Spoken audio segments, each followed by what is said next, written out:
భూకంపం ఉత్తరాది రాష్ట్రాలను వణికించింది. రెక్టర్ స్కేల్పై తీవ్రత 7.1గా నమోదైంది. ఢిల్లీ ఎన్సీఆర్ ప్రాంతంలో భూమి కంపించింది. బీహార్లోని కొన్ని జిల్లాలు భూ ప్రకంపనలొచ్చాయి. చైనా, నేపాల్, బంగ్లాదేశ్లోనూ భూ ప్రకంపనలొచ్చాయి.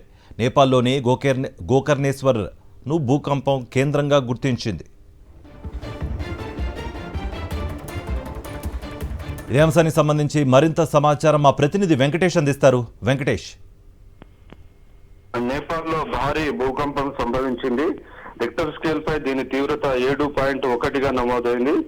నేపాల్ టిబెట్ సరిహద్దు లబూచేకు 93 కిలోమీటర్ల దూరంలో ఈ భూకంప కేంద్రం ఉన్నట్టుగా గుర్తించారు. సో ఈ భూకంపం కారణంగా నేపాల్లో తీవ్రమైనటువంటి ప్రభావం పడేటువంటి అవకాశం మనకు కనబడుతుంది. అయితే ఇప్పటి వరకు నష్టానికి సంబంధించినటువంటి ఎలాంటి రిపోర్ట్స్ ఏవి కూడా రాలేదు. So USGS United states geological survey ప్రకారం 6:35 ఈ తెల్లవారుజామున 6:35 ఇది నేపాల్ టిబెట్ సరిహద్దులో సంభవించింది. సో ఆ నేపథ్యంలో ఎక్కడెక్కడ ఏదైనా నష్టం జరిగిందో దీనికి సంబంధించినటువంటి వివరాలన్నింటినీ కూడా అధికారులు ఆరాధిస్తున్నారు. సో నేపాల్ టిబెట్ సరిహద్దులో ఈ భూకంప కేంద్రం ఉండడంతో దీని యొక్క ప్రభావం ఇటు ఉత్తరాది పైన కూడా పడింది. ఢిల్లీ సహా ఉత్తరాది రాష్ట్రాల్లో కూడా కొంత భూ ప్రకంపనలు సంభవించాయి. సో తెల్లవారుజాము కావడంతో ప్రజలు పెద్దగా ఈ ప్రకంపనలు గుర్తించలేదు.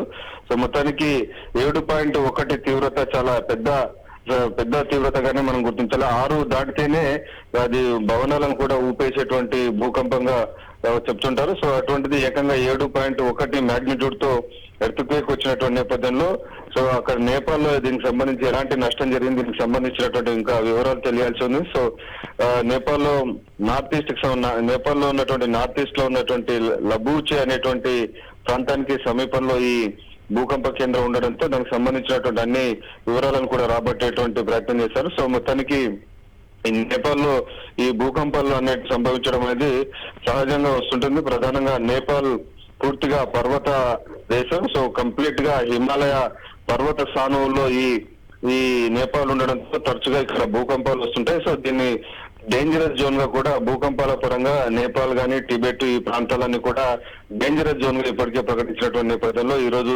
తెల్లవారుజామున వచ్చినటువంటి భూకంపం తీవ్రత 7.1గా నమోదు కావడంతో దీనివల్ల ఎలాంటి నష్టం జరిగింది సంబంధించినటువంటి వివరాలు ఇంకా తెలియాల్సి ఉంది.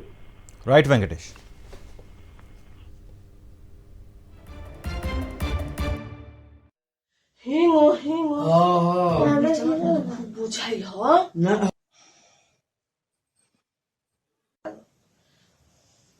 हाँ तो खूब हिलत रहा हुआ है। देखी है, देखी देखो देखो हेंगो हेंगो बुझाई ह